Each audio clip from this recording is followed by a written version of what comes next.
Good evening, ma'am. Good evening. Could you tell us something about yourself?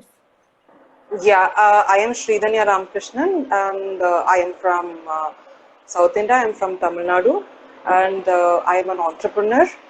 But I write as a hobby. This is my first attempt at a fiction novel, and my book, The Cord, is about two things that I love the most. Uh, One is the language English itself, and the other is human emotions and the psychology, the physiology, and even the situations behind it. So it is a combination of these two, and through this book, what I'm trying to do is, most of us, if you have read the title of the book, you might think the cord. When you say the cord, what do you think comes to your mind? Just at the look at the title. Um, a chord means something that strikes something, like Yeah, you're meaning like a string or like a string, guitar exactly. string or Yeah. Some string in the mind or string, like some idea or something like that. yeah. The point of the book, this chord that I have titled the book is as it's the chord of connection between two things. So usually, if you see, all of us talk about the umbilical cord of the women and the child, right? We all say the mother is connected from birth, and most of us avoid talking about or even thinking about the cord that connects the father and the children. Though it's not physical, it is still there. It may be hypothetic, but it is still a cord. It is not the physical cord that connects the father and the child, but it is a emotional cord.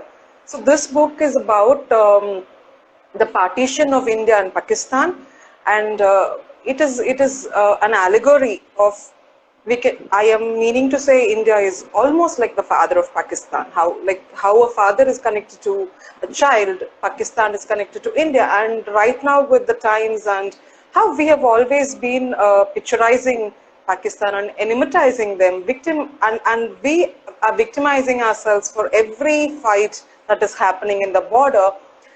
These two countries were once to a whole Indian nation, which have now separated.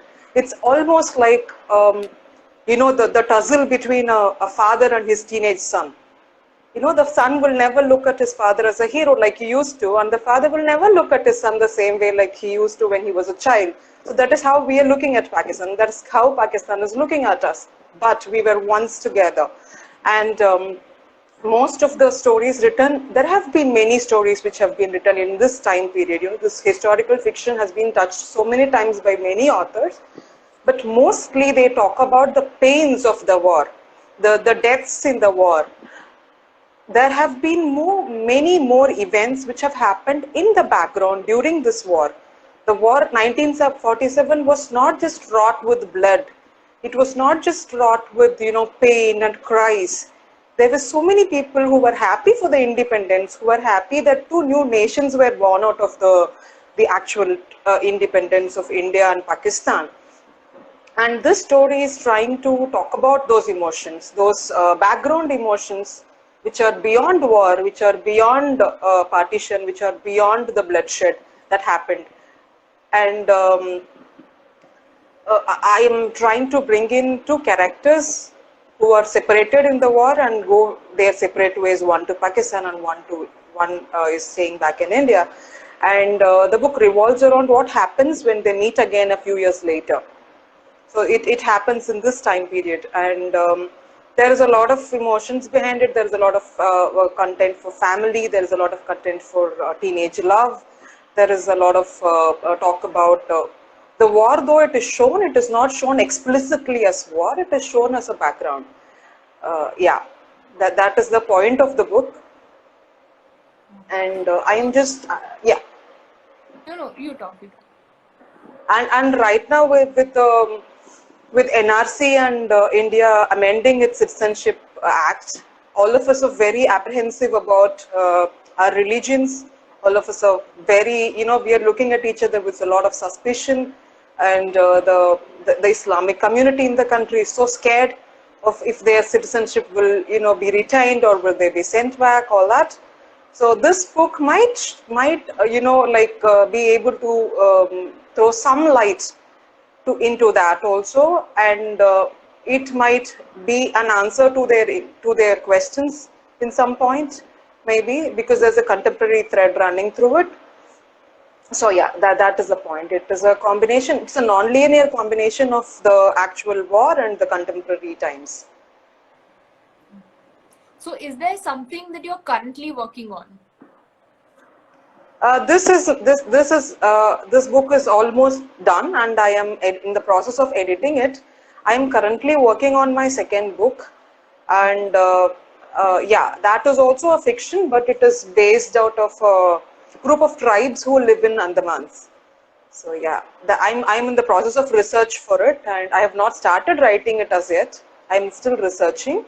So once the research is all done, I'll be able to write it. Yeah. So, how much does a book award matter to an aspiring author like you? Yeah. For an aspiring author like me, when all of us are trying to send our book's proposal, the synopsis to so many agents and so many book houses in India and abroad, so most of the book houses do not even pick the book to read. Most of the agencies don't even pick the book to read unless and until you're a celebrity. Maybe if you're Shah Rukh Khan, or if you're maybe someone who's big, Amitabh Bachchan or someone, or Sachin Tendulkar, they will take up your book. Otherwise, if you do not have a background of celibacy, then they will not take your book up.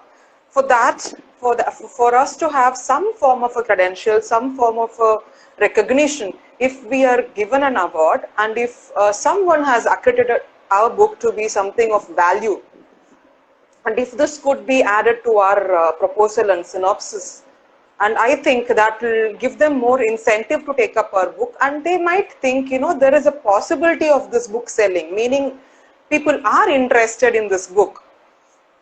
When a published author is getting an award, they are just getting more value added to their book. They are just, they're just being honored. But for an aspiring author to get an award before the book is even published, it is like a fillip.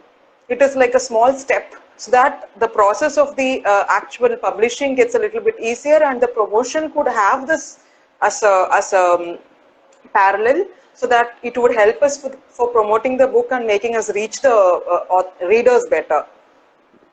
Right. So, do you write what you feel, or do you write for the readers? I personally write to express. I do not write to impress. There have been times when I write like the process of literary creation comes as a flow. It is just like, there is no filter when you first write the first draft has no filter.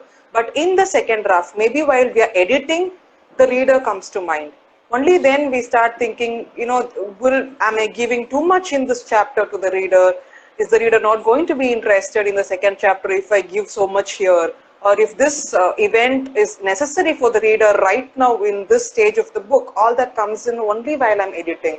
While I write the first draft, I do not think of the reader at all. I just write the story that is in my mind, and then through the editing process, I fine tune it so that it can connect with the reader.